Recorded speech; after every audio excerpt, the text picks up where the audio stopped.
পাতাইয়া তাই তো এসে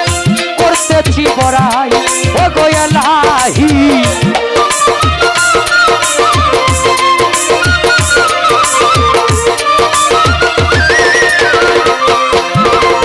ও গো এলাহি